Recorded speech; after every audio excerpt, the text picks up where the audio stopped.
Tuhan tidak akan memberikan jodoh ke orang yang duduk di depan pintu.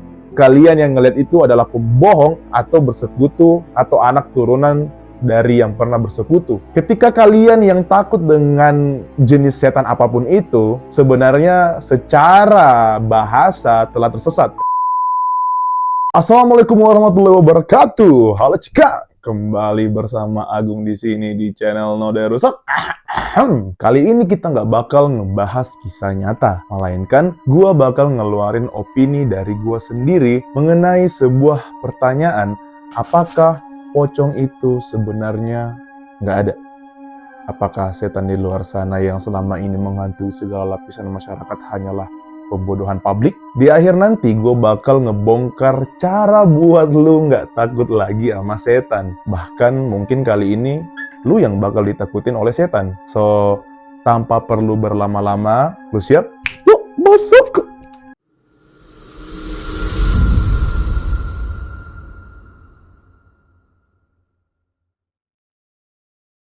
Setan atau hantu adalah sosok yang sudah lama ditakuti oleh orang-orang di Nusantara.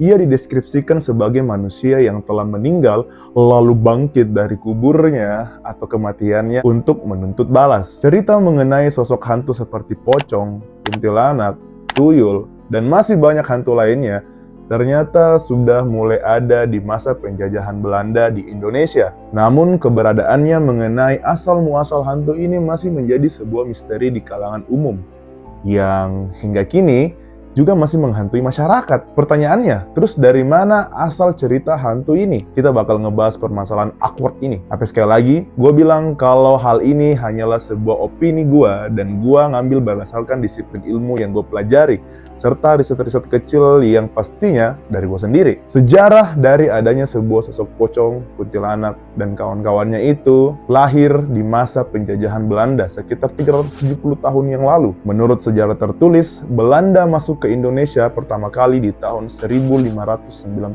Kedatangan mereka awalnya hanya untuk mengambil rempah-rempah untuk dijual lagi di negara mereka. Namun, lambat laun, VOC atau organisasi dari Belanda yang memimpin pengambilan rempah-rempah ini mulai merasa sedikit terusik oleh sikap-sikap masyarakat pribumi yang tidak senang dengan kehadiran mereka. VOC kemudian mencoba untuk mencari apa-apa saja yang dapat membuat masyarakat terintimidasi, agar mereka dapat leluasa menguasai daratan Nusantara. Kemudian, beberapa hal telah mereka yakini sebagai alat untuk mengintimidasi masyarakat. Salah satunya adalah masyarakat di Nusantara ternyata percaya dengan cerita-cerita takhayul. Bahkan masyarakat Indonesia lebih meyakini hal yang berbau abstrak daripada ilmiah. Maka seorang pemimpin VOC bernama Cornelis de Houtman dengan anak buahnya berdiskusi untuk membuat sebuah senjata yang nantinya senjata inilah yang melahirkan ketakutan di masyarakat hingga kini. Apakah senjatanya? Ya, mitos. Lebih tepatnya, mitos-mitos tentang larangan atau hal-hal yang dapat membuat kita menjadi sial. Kalian mungkin biasa mendengar kata pamali atau larangan-larangan yang ketika kita melakukannya dianggap membawa kesialan. Seperti larangan duduk di depan pintu karena katanya jodoh akan susah didapat. Serem banget ya, konsekuensi nggak dapat jodoh hanya karena duduk di depan pintu. Atau jangan potong kuku malam-malam, jangan nyapu malam-malam, jangan keluar malam. Atau mitos yang paling terkenal dari tanah Jawa, jangan pakai baju warna hijau di pantai selatan karena kamu akan tenggelam dan rohmu akan diculik oleh Nyi Roro Kidul. Gue yakin bahasa-bahasa ini pasti sering didengar oleh anak-anak 90-an ke atas. Pertanyaannya, apakah itu benar? Gue juga nggak tahu sih kepastiannya. Tapi gue punya pandangan sendiri. Gue akan coba menjelaskan ini dengan lebih detail. So, mungkin bahasa gue akan sedikit melompat-lompat. Jadi kalian boleh skip video ini kalau kalian nggak mau dengar penjelasan dari gue. Kita mulai dari lahirnya sebuah mitos sejenis yang gue sebutin tadi. Menurut gue, lahirnya sebuah mitos karena adanya asupan bahasa yang membuat lahirnya tekanan di dalam alam bawah sadar yang membuat kita menjadi takut dan enggan untuk melakukannya. Gue coba buat simpel seperti ini. Kalian mungkin pernah ngelihat anak kecil, atau bahkan kalian sendiri pernah ngerasain, pernah menjadi korban, atau bahkan pelaku dari lahirnya ketakutan-ketakutan yang ada dalam diri sendiri. Seperti kalau ada anak kecil yang mau main game di HP, lebih tepatnya di HP orang tuanya. Kan pasti orang tuanya males ya ngeliat anak main HP mulu. Orang tua berpikir, anak gua bakal rusak nih kalau main game mulu. Terus dia ngelarang anaknya main HP. Anaknya kemudian mengeluarkan respon nangis karena dilarang. Nah, ketika anaknya nangis, kan ribut banget ya kalau anak nangis, membuat orang tua jengkel dengan suara tangisan anaknya. Orang tua pasti ngelarang anaknya buat nangis, tapi semakin dilarang, anaknya mungkin makin nangis. Sebenarnya, anak nangis itu karena anak tahu kalau dia nangis itu adalah senjata untuk membuat orang tuanya kalah, dan berharap jika orang tuanya mengalah, memberikan apa yang dia mau. Namun, orang tua juga punya tamengnya. Apa itu? Ya, lu pasti sering dengar. Udah, berhenti nangis. Itu Om Kumis nanti dateng. Mau kamu dimakan sama Om Kumis? Ya, bahasa ini kemudian membuat seketika anak membayangkan betapa menakutkannya Om Kumis. Karena dia dapat memakan anak yang nangis. Kemudian, respon anaknya rata-rata akan berangsur diam karena psikisnya diserang. Nah, ini seperti teori belajar psikologi bernama classical conditioning atau operant conditioning. Di video gua tentang Little Albert, sempat gua bahas masalah classical conditioning. Kalian boleh cek videonya. Intinya, manusia itu akan berhenti melakukan sesuatu hal pada saat ia merasa terancam. Dan seperti itulah mengapa mitos jangan duduk di depan pintu karena nanti jodoh susah datang lahir. Padahal kan nggak ada hubungannya. Gua nggak pernah nemuin satu hadis atau ayat dari Al-Quran atau kitab agama lainnya yang bilang Tuhan tidak akan memberikan jodoh ke orang yang duduk di depan pintu. Bahasa ini muncul karena orang-orang yang duduk di depan pintu itu menghalangi orang untuk masuk ke rumah. Tapi untuk membuat orang ini tidak duduk lagi di depan pintu untuk selama-lamanya, maka harus ditakut-takuti dengan bahasa seperti itu. Atau jangan potong kuku malam-malam karena akan mengundang setan. Kita harus tahu, kalau mitos ini itu udah ratusan tahun yang lalu, di mana alat potong kuku belum ada. Jadi orang potong kuku menggunakan benda tajam seperti badik atau parang. Dan zaman dulu belum ada PLN yang menerangi lampu rumah kita. Jadi orang gelap-gelapan. Bayangin lu motong kuku pakai parang saat gelap. Kan tangan lu bisa aja putus. Nah, untuk membuat orang-orang gak potong kuku malam-malam, maka digandenglah bahasa kalau lu potong kuku malam-malam, setan bakal datang. Gimana? Lumayan paham ya? Gue coba bahas kasus mitos lainnya. Mitos mengenai larangan memakai baju hijau di pantai selatan. Pada tahun 2017, saat gue kuliah psikologi di salah satu universitas di Yogyakarta, gue sempat dapat tugas dari dosen antropologi untuk meneliti mitos larangan memakai baju hijau di pantai selatan. Akhirnya, gue dan beberapa teman yang ikut meneliti hal tersebut berangkat ke sebuah pantai selatan bernama Pantai Parangtritis. Pantai yang terkenal sebagai istana dari sosok yang bernama Nyi Roro Kidul.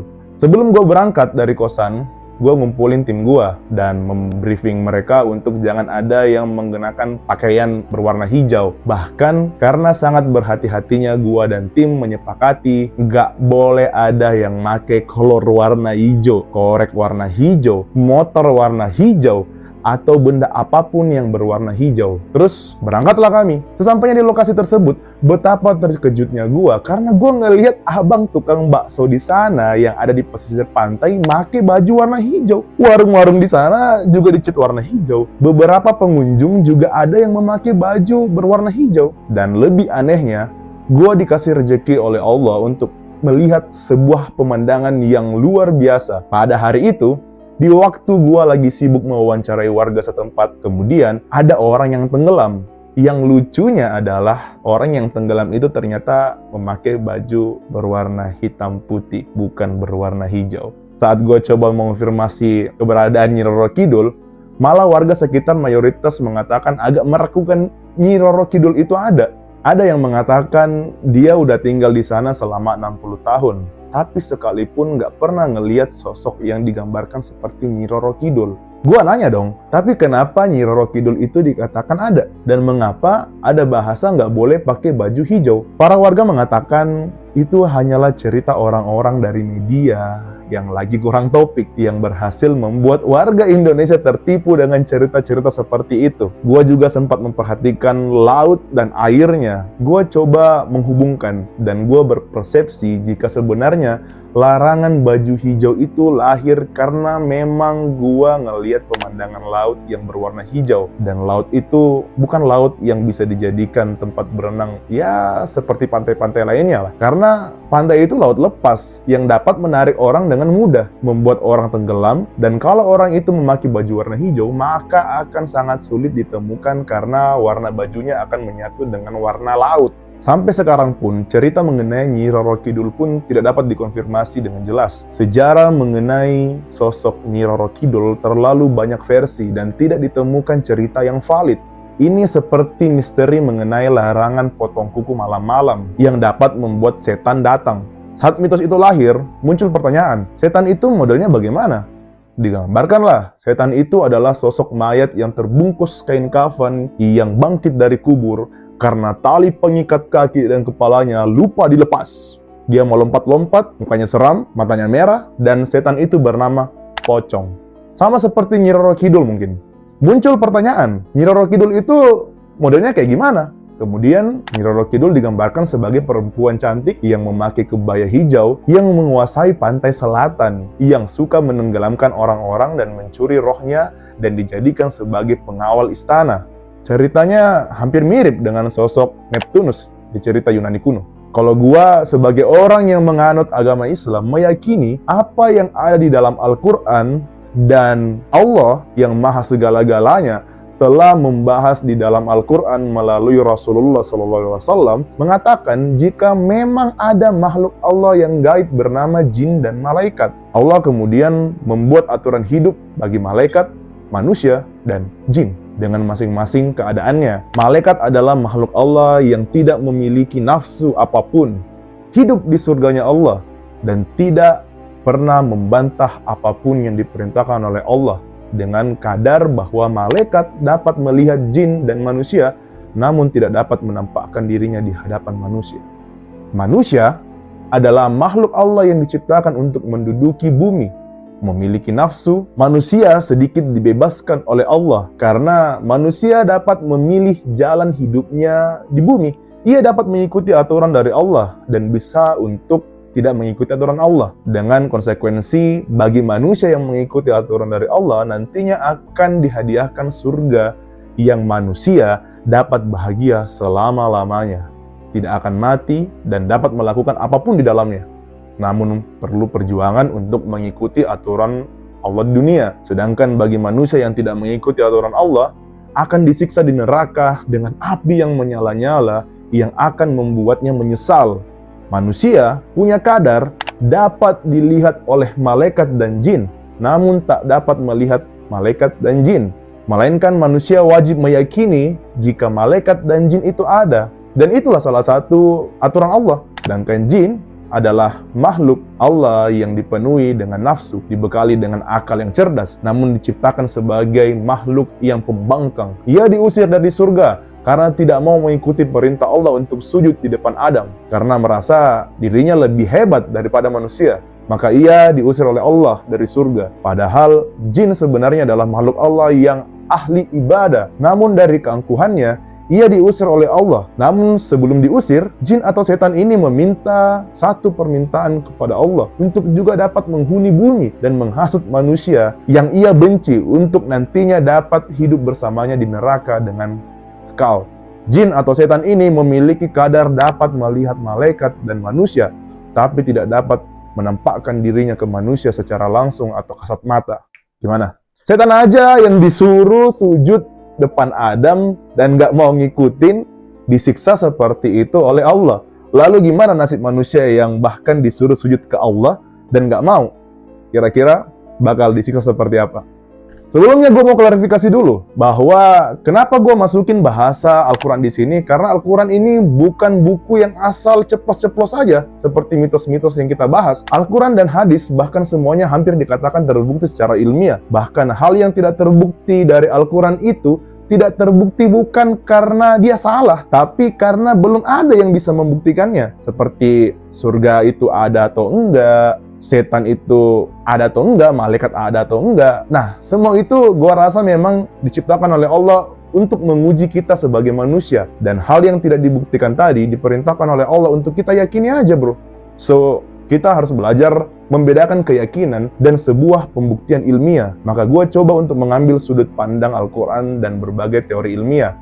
Balik lagi kita ke pembahasan sebelumnya. Nah, setelah adanya deskripsi mengenai apa itu hantu pocong atau Nyi Roro Kidul, akhirnya membuat sosok tersebut sedikit demi sedikit menjadi pembahasan tiap kali menyebutkan kata setan dan perlahan menjadi famous di kalangan masyarakat Nusantara. Hal ini kemudian membuat para jin dan setan melihat situasi ini. Kemudian mereka menjadi tertarik. Mereka bisa aja musyawarah di kalangan para setan, terus dengan kecerdasan mereka kemudian mengambil sebuah peluang di mana mereka menyepakati jika sosok yang ditakuti manusia itu harus direalisasikan untuk membuat manusia makin yakin dengan sosok pocong dan setan-setan lainnya dan membuat manusia tersesat. Namun yang menjadi kendala bagi setan adalah mereka tahu jika kadar mereka hanya bisa melihat manusia, namun tidak dapat menampakkan dirinya secara langsung di hadapan manusia. Dan manusia juga sebaliknya, tidak dapat melihat setan atau para jin. Dan setan pun akhirnya mendiskusikan hal tersebut. Akhirnya disepakatilah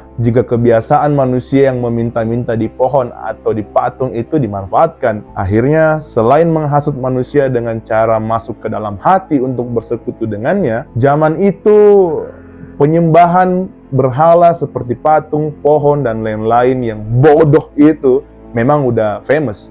Jika ada manusia yang bersekutu dengan jin dan setan, maka mereka bisa memutuskan kadar gaib itu, di mana manusia itu dapat melihat aktivitas dari jin, dengan otomatis dia sudah melanggar aturan Allah yang paling keras, yaitu musyrik atau menduakan Allah. Harapan dari setan ini adalah suatu saat turunan dari manusia yang bersekutu tersebut yang dapat melihat jin dan setan dapat melihat sosok pocong dan setan lainnya dan mengkonfirmasi keberadaan sosok pocong jika memang sosok pocong tersebut benar-benar ada. Dan perlahan satu persatu membuat manusia menjadi penasaran dengan sosok tersebut. Dan syaratnya ya, lu harus bersekutu dulu. Dan finally ya, musyrik lah.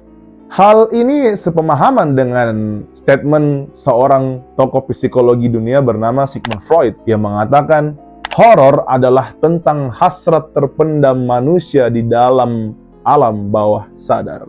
Pertanyaannya, kenapa turunannya juga bisa ngelihat? Kan nggak bersekutu dengan jin.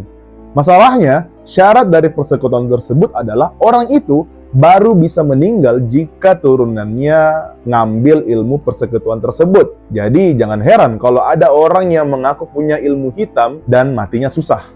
Ya, karena dia lagi nyari siapa anak yang bisa ngambil ilmunya tersebut.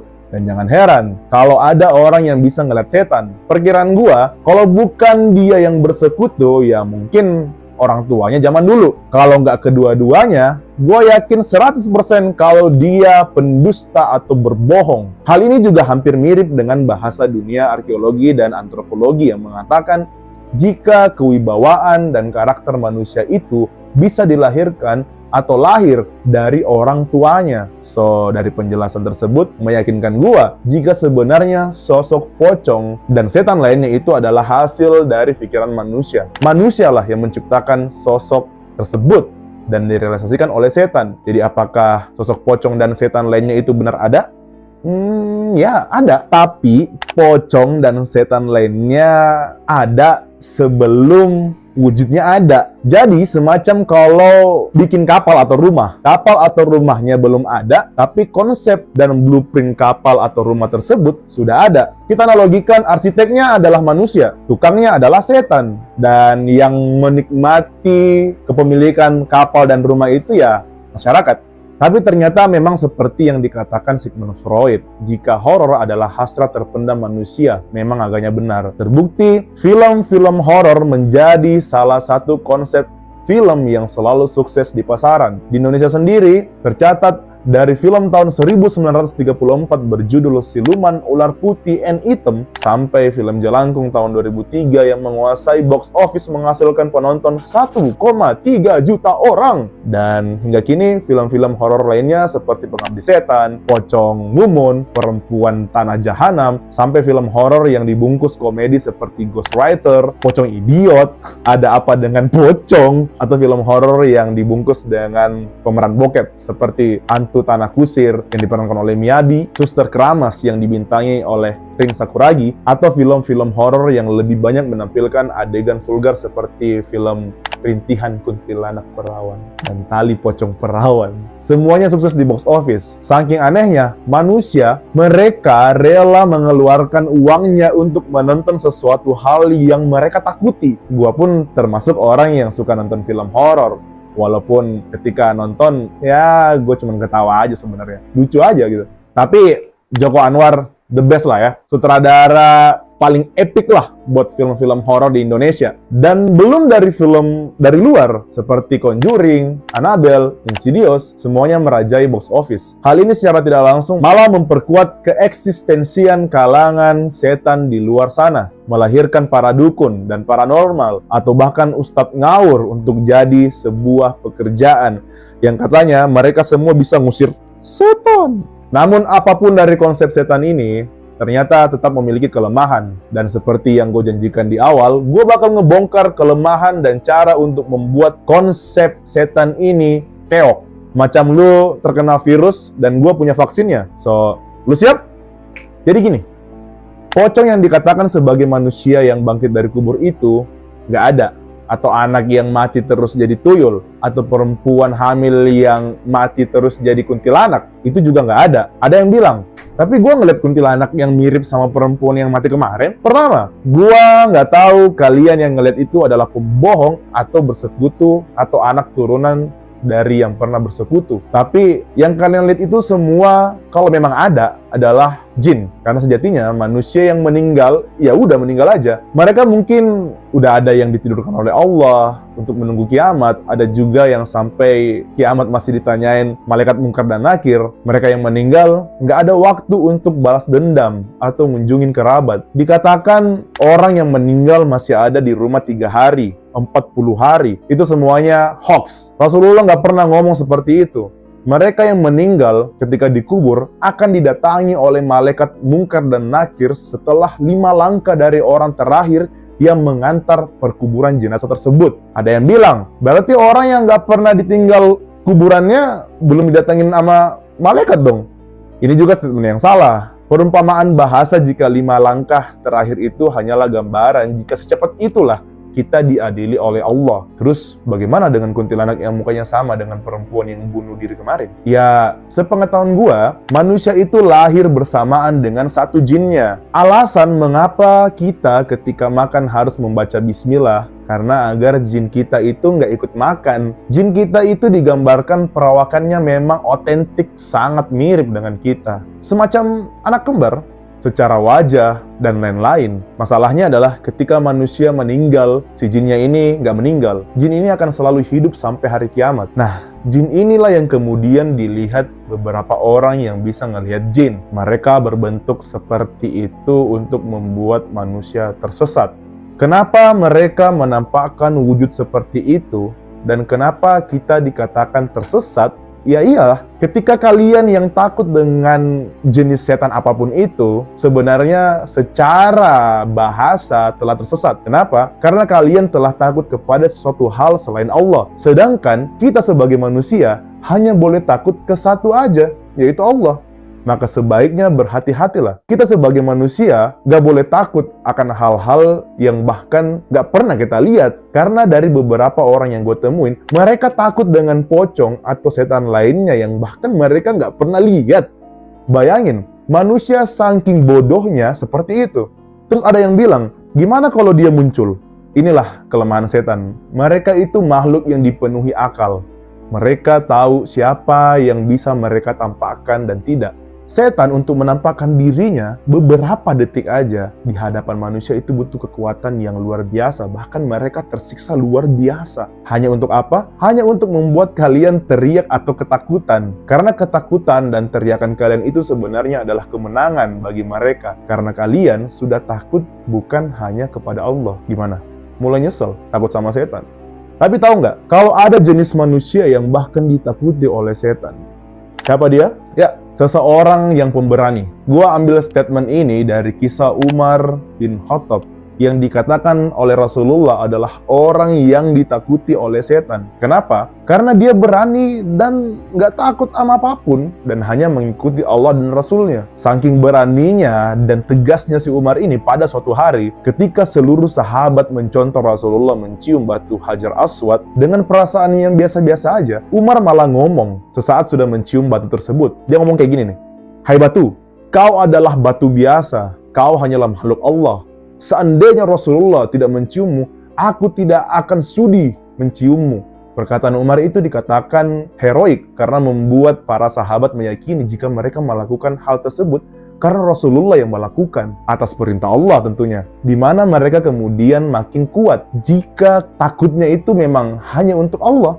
Atau mungkin kisah lainnya, di mana pada suatu hari saat Umar berkunjung ke rumah Rasulullah, sebelum Umar datang, istri-istri Rasulullah berbincang dan bercanda gurau sambil ketawa di hadapan Rasulullah dengan suara yang terdengar lebih besar daripada Rasulullah. Kemudian Umar datang. Sontak kedatangan Sayyidina Umar membuat para istri Rasulullah terdiam dengan hening.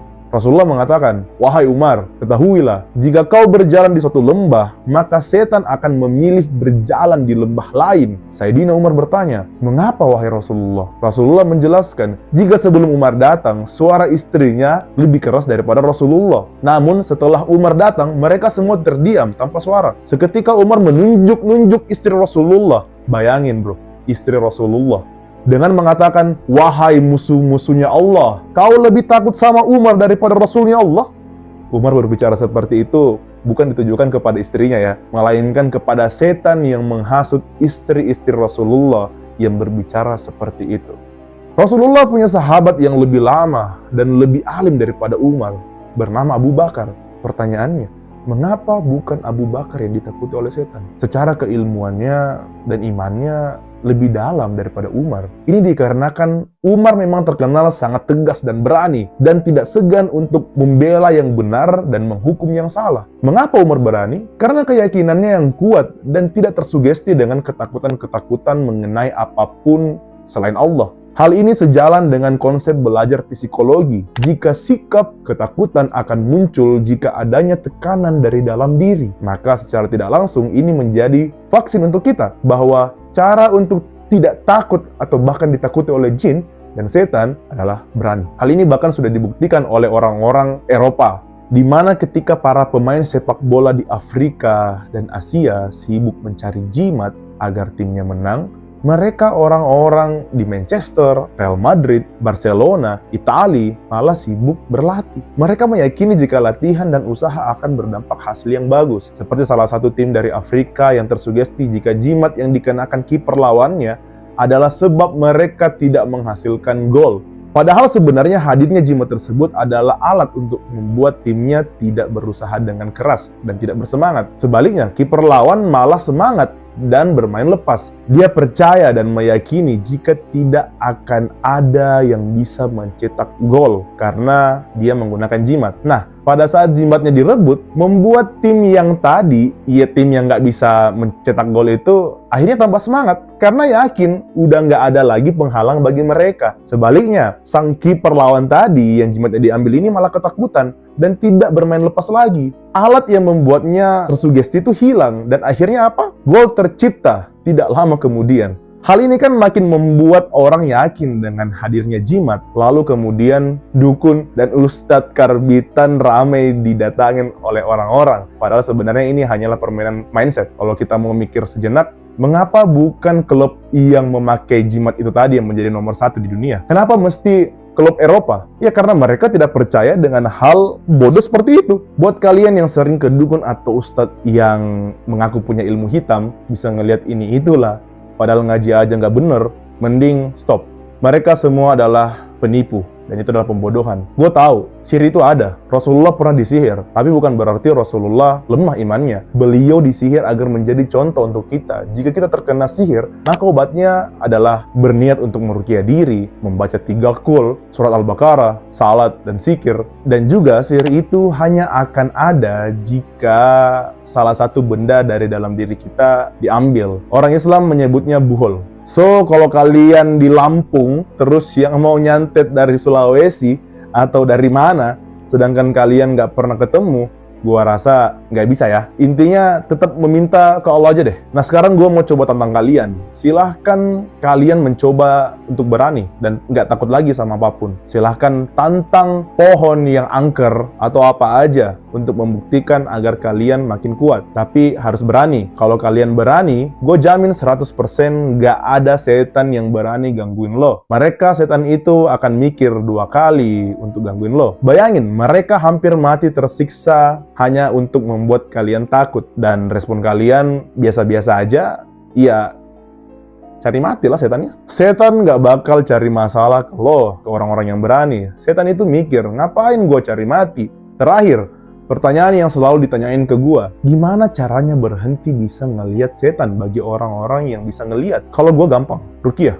Lu bisa cari informasi lebih detail tentang ruqyah kalau lu mau. Banyak kok videonya di YouTube. Ada Ustadz Abdul Somad, Ustadz Adi Hidayat, Ustadz Khalid Basalama tentang hal-hal tersebut. So, thank you udah nonton video ini. Kalau ini rame yang nonton, kita coba buat ngebahas part 2-nya. Jika bagi kalian yang suka dengan video gua, silahkan di like, komen, share, dan subscribe. Jangan lupa tekan loncengnya biar lu nggak ketinggalan video-video baru dari gua. So, akhir ini gua Agung, Tabe. Wassalamualaikum warahmatullahi wabarakatuh.